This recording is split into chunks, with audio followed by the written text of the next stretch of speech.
મારું નામ છે લક્ષ્મી ડાંગર. બહુ જ ખાડા થઈ ગયા છે જે આ 3-4 દિવસની સતત વરસાદના કારણે આપણે જોઈએ છીએ. માત્ર આ જ જગ્યાની બધી જ જગ્યાએ એટલા ખાડા છે કે બધાને પ્રોબ્લેમ થઈ રહી છે. ઘણા બધા એક્સિડન્ટ થતા તમે જોવો છો.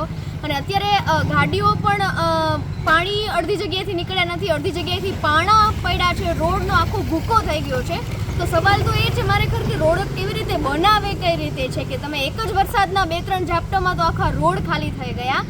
તો શું ખરેખર આ સત્તા છે એ કેટલી વ્યાજબી રીતે કામ કરે? શું માનો છો અહીંના કોર્પોરેટર કે ધારાસભ્યો અહીંયા કોઈ દી તપાસ કરવા આવતા હોય છે, એવું માનો છો? મને તો નથી લાગતું, કેમ કે જો એક વખત એ લોકો જાતે અહીંયા તપાસ કરવા આવ્યા હોત તો એમની ગાડીને એ ખડા અડ્યા હોત તો એમને ચોક્કસથી ખબર પડી ગઈ હોત કે શું હાલત છે ખરેખર. અને જો હોય એટલી જવાબદારી તો આ ખાડા અત્યારે મને નથી લાગતું કે જોવા મળ્યા હોત. તંત્રને એટલી જ અપીલ છે કે ભાઈ તમે એક વખત જોવો, ગ્રાઉન્ડ લેવલે આવો, જોવો, અને પછી જો તમને લાગે કે ખરેખર કામ કરવા જેવું છે તો કરો. ખોટો ખર્ચો કરવાનું કોઈ નથી કહેતું તમને, પણ એક વખત તમે ગ્રાઉન્ડ રિયાલિટી જોવો તો તમને ખ્યાલ આવશે. નરસિંહ પરમાર. શું કહેશો, આટલા લોકો અહીંયા આવે છે કે નહીં? જો આમાં છે ને અમે એરિયામાં રહી છીએ એટલે અમારે હરદિન આવવો પડે છે. લગભગ 2 થી 3 વખત નીકળવું પડે છે. હવે આની અંદર મોરમ નાખી બરાબર કહેવાય. મોરમ છે કે પથરા છે?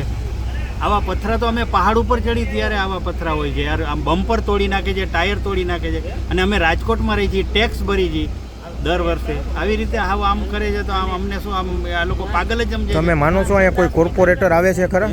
કોર્પોરેટર કોઈ જોવા માટે? કોર્પોરેટર કોઈ જોવા કદાચ આવતું હશે તો એની મને નથી ખબર, પણ અમે નથી જોયા. ભલે એ નાખવા આવતા હશે તો એના માણસો, કોન્ટ્રાક્ટર આ તે બધા આવતા હશે. પણ શું તમારી શું માંગી?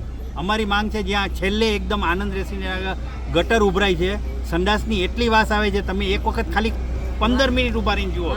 અમે 24 કલાક ત્યાં રહી જઈએ. ગટરની કેટલી વાસ આવે એ તો જવા દો. આવી રીતે પથરા નખાય આમાં રોડ ઉપર, આમ આવી રીતે આમાં ગાડી હાલે, મોટરસાઇકલ બચાડા પડી જાય છે બાયુ લોકો.